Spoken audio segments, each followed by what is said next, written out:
What if the very thing that made certain writers genius also destroyed them? History's most celebrated authors were not just creative. Many of them were suffering deeply, and in a strange, painful way. That suffering poured itself into the pages that the rest of the world now calls masterpieces. Today we look at 5 authors who lost their minds, and in doing so, found their greatest work. Author 1, Virginia Woolf. She spent her entire life battling what we would today call severe bipolar disorder. She heard voices. She had breakdowns. She was institutionalized multiple times. And yet between those breakdowns she wrote Mrs. Dalloway, To the Lighthouse, and The Waves, novels so psychologically layered and interior that they permanently changed how fiction could be written. Her stream of consciousness style, thoughts flowing into thoughts with no clear boundary, was not just a literary technique. It was how her own mind actually worked. Her illness and her art were inseparable. In 1941, during her final breakdown, she walked into the river Ouse with stones in her pockets. She was 59. The last letter she left behind was one of the most beautifully written farewell notes in literary history. Author 2, Sylvia Plath. She was brilliant, decorated, and in almost constant pain. Her novel The Bell Jar is a barely disguised autobiography of her own mental breakdown and suicide attempt at 20 years old. Her poetry, raw, furious, devastatingly precise, was written during the final months of her life, often early in the morning before her children woke up. What makes Plath's story so haunting is how clearly she understood her own condition. She wrote about depression not as a fog, but as a glass bell jar descending over her, trapping her inside herself while the world continued outside. She died by suicide in 1963 at 30 years old. The collection Ariel, published after her death, is considered one of the greatest poetry collections of the 20th century. She didn't survive her madness, but she transformed it into something that has helped millions of other people feel less alone in theirs.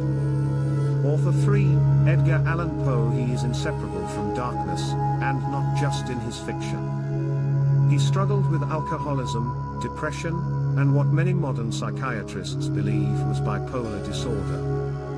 His life was a series of tragedies, poverty, the death of his young wife, professional rejection, and complete instability. And yet from that wreckage came The Raven, The Telltale Heart, The Fall of the House of Usher, stories and poems that invented entirely new genres. Poe didn't just write about madness. He wrote from inside it. The unreliable narrators in his stories, convinced of things no one else can see, convinced that walls are breathing and hearts are still beating beneath the floorboards. That was not imagination alone. That was lived experience dressed in fiction. Author 4, Friedrich Nietzsche. He was one of the most revolutionary philosophical writers who ever lived. Thus spoke Zarathustra, beyond good and evil, ideas that shook the foundations of Western thought. Then in January 1889, on a street in Turin, he collapsed. He threw his arms around a horse being beaten, and never fully recovered his mind. He spent the last 11 years of his life in a state of complete mental collapse. What is extraordinary is that almost all of his greatest writing was produced in the decade just before that breakdown, as if his mind was burning at its most brilliant right before it burned out completely. Scholars still debate what caused his collapse. What remains undeniable is that the intensity of his thinking and the intensity of his breakdown were somehow part of the same fire. Author 5, Nikolai Gogol. We can call him the father of Russian realism, spent his final years in a spiral of religious mania and self-destruction. He became convinced that everything he had written was sinful. In 1852, 10 days before his death, he burned the manuscript of the second volume of Dead Souls, one of the most anticipated literary works of his era. He then refused to eat. starved himself to death. What makes Gogol's story so deeply literary is this: his madness did not produce great work. It destroyed it.